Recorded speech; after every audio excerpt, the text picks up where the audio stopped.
नमस्कार दोस्तों, स्वागत है आप सभी का आपके अपने YouTube चैनल सक्सेस मंत्रा बाय दीपक राय में। दोस्तों आरआरबी एनटीपीसी को लेकर देखिए डेली हमारे चैनल के माध्यम से आप लोग को मॉक टेस्ट सीरीज प्रोवाइड कराई जा रही है और ये अंतिम समय आपने जितना भी पढ़ा है रिवीजन का टाइम है। जितना भी आपने पढ़ा है इसका मूल्यांकन है कि कितने प्रश्न आपके सही हो रहे हैं। और आपने अगर नहीं भी पढ़ा, जितने मैं क्वेश्चन आप लोग को यहाँ पर करा रहा हूँ सारी वीडियो देखिएगा, बहुत ही अच्छा पेपर आपका होगा।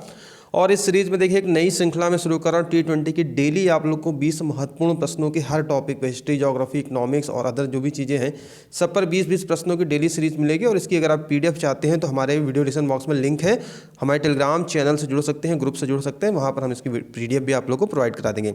चलिए पहला प्रश्न बताइए, अगर आपने यहाँ तैयारियाँ अच्छी हैं तो 20 में से कितने प्रश्न आपने सही किए, कमेंट जरूर करिएगा। मोहनजोदड़ो की सबसे बड़ी इमारत कौन सी है भाई? तो प्राचीन इतिहास के संदर्भ में अगर देखें तो हड़प्पा सभ्यता, सिंधु घाटी सभ्यता एक बहुत ही महत्वपूर्ण स्थान रखते हैं। परीक्षाओं में प्रश्न बनते हैं अक्सर आपसे। तो भाई शुरुआत कहाँ से होती है? सर जॉन मार्शल के निर्देशन में दयाराम राय बहादुर दयाराम साहनी जी ने 1921 में हड़प्पा, और मोहनजोदड़ो RD बनर्जी जी ने यहाँ पर किया था 1922 में। और सबसे बड़ा जो धान्यागार था आपका जो था दोस्तों इमारत, वह थी बड़ा धान्यागार, ग्रेट ग्रेनरी। बहुत से छात्र यहाँ पर दूसरी यहाँ पर सोचते हैं कि नहाने का जो टब था ये था, लेकिन यहाँ पर आपका ऑप्शन नंबर बी करेक्ट होगा। दूसरा प्रश्न यहाँ पर देखते हैं, क्वेश्चन नंबर 2 देखिए, किस हड़प्पा संस्कृति स्थल से खुदाई में घोड़े की अस्थियाँ प्राप्त हुई?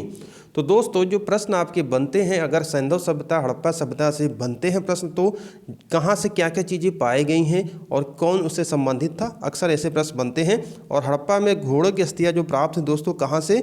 सूरकोटदा, ध्यान रखेंगे कहाँ से? सूरकोटदा। और ये कहाँ पर है? ये गुजरात में है। ठीक है।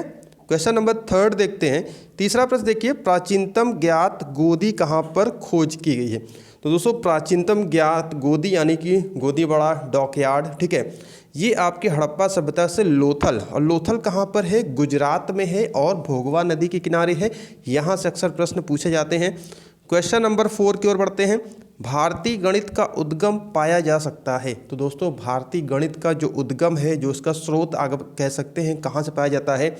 जी हाँ दोस्तों, ये आपके शुल्ब सूत्र से पाया जाता है। ठीक है, शुल्ब सूत्र है, ध्यान रखेंगे। क्वेश्चन नंबर 5 की ओर बढ़ते हैं। बहुत ही महत्वपूर्ण प्रश्न है ये, IAS से लेकर हर एग्जाम में पूछा जा चुका है। भारत के राज चिन्ह के फलक के नीचे देवनागरी लिपि में अंकित सत्यमेव जयते किस ग्रंथ से लिया गया है? तो दोस्तों सत्यमेव जयते आपके मुंडक उपनिषद से लिया गया है, ध्यान रखेंगे इस बात का। क्वेश्चन नंबर 6 देखते हैं, महत्वपूर्ण प्रश्न है, ऋग्वेद में सूक्तों की संख्या कितनी है? तो भाई ऋग्वेद, हमारे जो 4 वेद हैं, ऋग्वेद, आपके यजुर्वेद, सामवेद और अथर्ववेद, यहाँ से प्रश्न पूछे जाते हैं। अक्सर हम सभी प्रश्नों का रिवीजन आपको कराएंगे। ऋग्वेद में सूक्तों की संख्या कितनी है भाई? 1028। और मंडल कितने हैं? 10 मंडल हैं। और सर्वाधिक आपकी ऋचाओं की बात करते हैं, किसको समर्पित है? इंद्र को समर्पित है 250, और इसके बाद अग्नि को 200। ठीक है, ध्यान रखेंगे। इससे जुड़े सभी महत्वपूर्ण प्रश्नों की श्रृंखला हम आपको देते रहेंगे।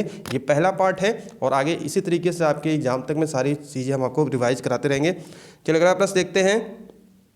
चलिए भाई जैन धर्म से पूछते हैं। यहाँ पर आपसे प्रश्न है, महावीर जैन ने अपनी अंतिम सांस ली थी? बताइए भाई, महावीर जैन जो थे, जैन धर्म से संबंधित थे, इन्होंने अपनी अंतिम सांस कहाँ से ली थी? तो दोस्तों ये है आपका पावापुरी। और ध्यान रखेंगे बौद्ध धर्म, जैन धर्म, यहाँ से अक्सर प्रश्न आपके पूछे जाते हैं। हम सबको आपको रिवीजन कराते रहेंगे। अगर आप चैनल पर नए हैं तो चैनल को सब्सक्राइब करके बेल आइकन को प्रेस कर लीजिए और ऑल नोटिफिकेशन दबा लीजिए।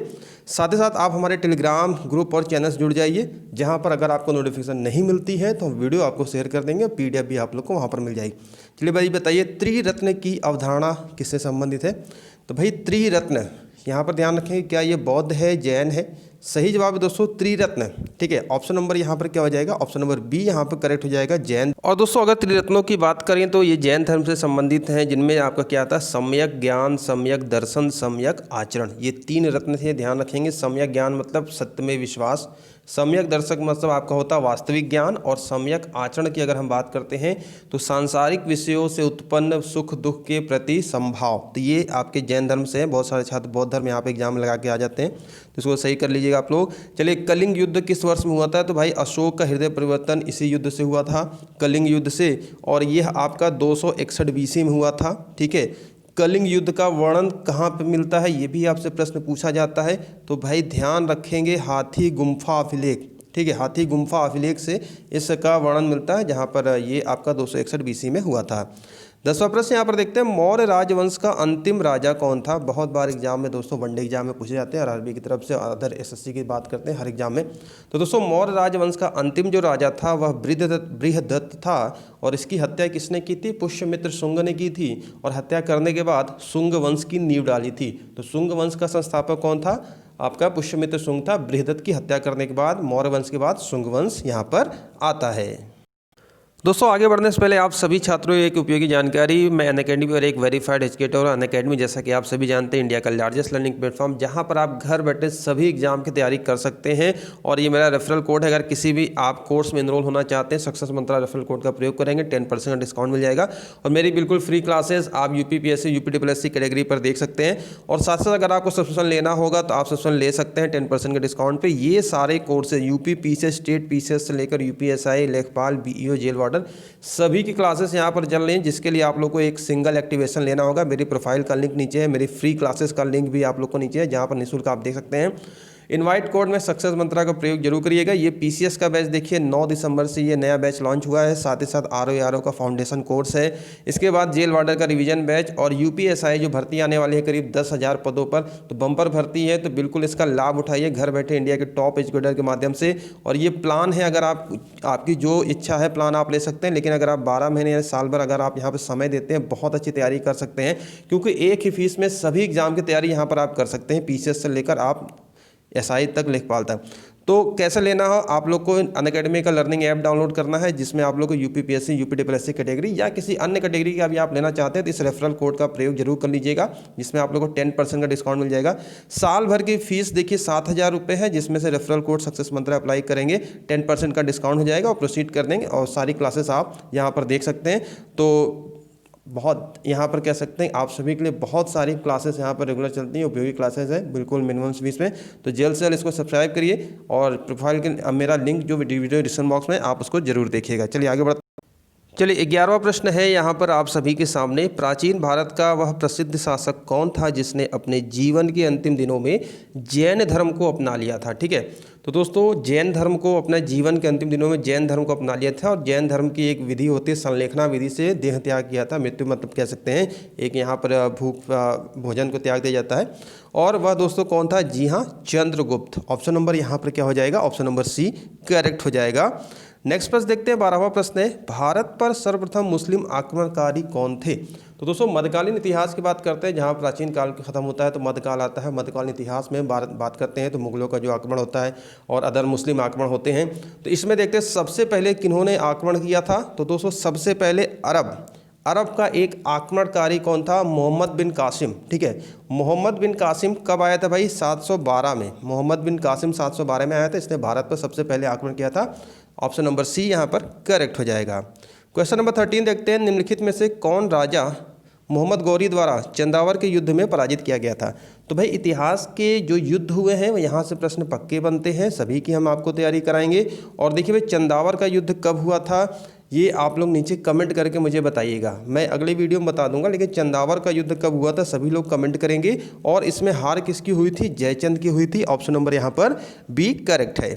क्वेश्चन नंबर 14 की ओर बढ़ते हैं, दिल्ली से दौलताबाद राजधानी के स्थानांतरण का आदेश किसने दिया था। तो दोस्तों दिल्ली से दौलताबाद राजधानी का स्थानांतरण का जो आदेश दिया था वह था सुल्तान मोहम्मद बिन तुगलक। और मोहम्मद बिन तुगलक से बहुत सारे प्रश्न बनते हैं आगे धमाकेदार। ये T20 की श्रृंखला आपकी चलती रहेगी, डेली वीडियो वॉच करिएगा और मैं समझ वीडियो को लाइक और शेयर जरूर कर दीजिएगा। किसी क्वेश्चन में अगर आपको डाउट लगता है तो नीचे कमेंट बॉक्स में कमेंट जरूर करिएगा। चलिए दिल्ली सल्तनत की बात करते हैं। तो दोस्तों दिल्ली सल्तनत का जो क्रम था गुलाम वंश, खिलजी वंश, ठीक है, तुगलक वंश आपका, फिर सैयद वंश और लोधी वंश, ये इसका जो क्रम है। अब यहाँ पर आपसे प्रश्न पूछा जा रहा है, सैयद राजवंश का संस्थापक कौन था। इंपॉर्टेंट प्रश्न है और जिन छात्रों की तैयारी अच्छी है वो तो सही है, और जिन्होंने नहीं अभी भी ऐसा लगता है कि उनकी तैयारी कंप्लीट नहीं है तो मैं कहूँगा रेगुलर वीडियो वॉच करिए। और यहाँ पर देखिए खिजर का सेलेक्टिव प्रश्नों की श्रृंखला मैं आपको यहाँ पर दे रहा हूँ। चलिए अगला प्रश्न यहाँ पर देखते हैं, क्वेश्चन नंबर 16 है, पुरंदर की संधि शिवाजी ने कब और किसके साथ की थी। मराठाओं से अगर बात करते हैं, मराठा साम्राज्य से प्रश्न बनते हैं। तो दोस्तों पुरंदर की संधि 1665 में शिवाजी ने राजा जयसिंह के साथ की थी। और इसमें यह निर्णय हुआ था कि उन्होंने मुगलों को अपने 23 किले दे दिए थे इस संधि के तहत। ठीक है, क्वेश्चन नंबर 17 देखते हैं, शिवाजी की राजधानी कौन सी थी? भाई बताइए शिवाजी की राजधानी कौन सी थी? सही जवाब है दोस्तों रायगढ़ है। ठीक है, क्वेश्चन नंबर यहाँ पर देखते हैं 18 है, पानीपत की लड़ाई किस वर्ष में लड़ी गई थी? तो दोस्तों पानीपत के 3 युद्ध हुए थे और यहाँ पर आपसे पानीपत का प्रथम युद्ध पूछा जा रहा है। तो पानीपत का दोस्तों जो प्रथम युद्ध हुआ था वह कब हुआ था? 1526 में, जिसमें बाबर और इब्राहिम लोधी के मध्य में ये युद्ध हुआ था, जिसमें लोधी की हार हुई थी और भारत में मुगल वंश की स्थापना हुई थी। ठीक है, दिल्ली सल्तनत की बात कह सकते हैं, लोधी वंश था आखिरी था और बाबर ने मुगल वंश की स्थापना की 1526 में। ध्यान रखेंगे 21 अप्रैल, डेट भी याद रखिएगा। पानीपत का जो दूसरा युद्ध हुआ था 1556 में हुआ था, अकबर और हेमू के मध्य में हुआ था, हेमू की पराजय हुई थी। और तीसरा 1761 में, ध्यान रखिएगा, अहमद शाह अब्दाली और मराठाओं के मध्य में हुआ था, जिसमें मराठाओं की हार हुई थी। तो मैंने यहाँ पर आप लोग को तीनों यहाँ पर बता दिए, एग्जाम में पक्का पूछा जाएगा। 19वां प्रश्न देखिए, भारतीय राष्ट्रीय कांग्रेस की प्रथम महिला अध्यक्ष, बहुत ही जबरदस्त प्रश्न है, हर बार एग्जाम में आता रहता है। तो दोस्तों भारतीय राष्ट्रीय कांग्रेस की देखिए इसमें 2 प्रकार के प्रश्न बनते हैं। पहला तो पूछा जाता है भारतीय राष्ट्रीय कांग्रेस की प्रथम महिला अध्यक्ष, दूसरा जो प्रश्न पूछा जाता है भारतीय राष्ट्रीय कांग्रेस की प्रथम भारतीय महिला अध्यक्ष। ठीक है, तो महिला अध्यक्ष केवल पूछे प्रथम तो एनी बेसेंट लगाइएगा, प्रथम भारतीय महिला अध्यक्ष पूछे तो आप सरोजिनी नायडू लगाइएगा। और एनी बेसेंट को 1917 में कलकत्ता का अधिवेशन, कब भाई? 1917 में कलकत्ता अधिवेशन में ये अध्यक्ष चुना गया था। और सरोजिनी जी को चुना गया था 1925 में, 1925 में कानपुर अधिवेशन। महत्वपूर्ण प्रश्न है। चलिए आखिरी प्रश्न देखते हैं। T20 प्रश्नों की धड़ाधड़ धमाकेदार प्रश्नों की श्रृंखला यहाँ जारी रहेगी। हर सब्जेक्ट हर टॉपिक में मैं आपको यहाँ पर दूंगा। आपसे यही रिक्वेस्ट है कि वीडियो को लाइक और शेयर जरूर कर दीजिएगा ताकि आपके दोस्तों मित्रों तक भी ये पहुँच सके। चलिए, निम्न महापुरुषों में कौन भारतीय जागृति का जनक कहलाता है? बहुत ही जबरदस्त प्रश्न है दोस्तों, भारतीय जागृति का जनक कौन कहलाता है? सही जवाब है दोस्तों राजा राम मोहन राय। और राजा राम मोहन राय जी ने बहुत सारी संस्थाएं स्थापित की, जिसमें ब्रह्म समाज महत्वपूर्ण स्थान रखता है। और इसके बाद बात करें, इनको भारतीय जागृति का जनक कहा जाता है। पुनर्जागरण का देखिए यहाँ पर पिता, राष्ट्रवाद का पैगंबर, आधुनिक भारत का पिता, प्रथम आधुनिक पुरुष, ये सभी संज्ञाएं इनको यहाँ पर दी गई हैं। तो दोस्तों ये था पार्ट 1। उम्मीद करते हैं आपको काफ़ी इंपॉर्टेंट प्रश्न इसके माध्यम से आप लोग को मिल रहे हैं। वीडियो पसंद आई हो वीडियो को लाइक शेयर करिए। कोई विचार हो सुझाव नीचे कमेंट बॉक्स में कमेंट जरूर करिएगा। और आप हमारे अनअकैडमी की फ्री क्लास डेली 5 बजे होती है, वहाँ पर भी ज्वाइन करिए। बहुत सारी चीज़ें आप लोग को देखने को मिलेंगी। तो अभी के लिए इतना ही, मिलते हैं नेक्स्ट वीडियो में। Thank you.